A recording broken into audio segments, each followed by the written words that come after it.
Cell wall is found in? बताओ, अभी हमने सिर्फ प्लांट में ही प्रेजेंट होता है, प्लांट सेल में। अब ये क्यों होता है, इसके पीछे एक रीजन ये है कि जो आपका प्लांट है वो क्या होता है, वो एक्सपैंड होने की कोशिश करता है। एक्सपैंड होने की कोशिश क्यों करेगा? जब आपने ये चीजें पढ़ी होंगी, हाइपरटोनिक, हाइपोटोनिक और आइसोटोनिक। मान लो ये आपका सेल है, ठीक है, सेल के अंदर की कंसंट्रेशन और बाहर की कंसंट्रेशन बराबर है, मात्रा बराबर है, ठीक है।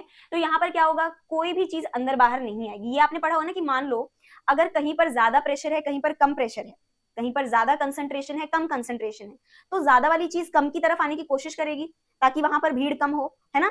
तो ऐसे अगर बराबर होगा तब तो कोई कहीं मूव नहीं करेगा, है ना। आपका सेल का साइज वैसा का वैसा ही रहेगा, तो उसको हम क्या बोलते हैं, आइसोटोनिक। पर अगर यहाँ की कंसंट्रेशन ज्यादा है, यहाँ की कम है, तो ये इधर जाने की कोशिश करेंगे, जिसकी वजह से आपका सेल का साइज क्या होगा, बढ़ जाएगा, स्वेल हो जाएगा। तो स्वेल होगा, ओ जैसा हो जाएगा, तो उसके लिए हम क्या कहेंगे, हाइपोटोनिक। वो सोल्यूशन कैसा है, हाइपोटोनिक।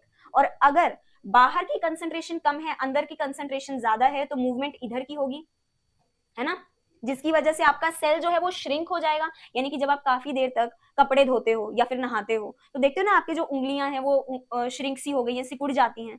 वो ही आपका एग्जाम्पल है हाइपरटोनिक सोल्यूशन का।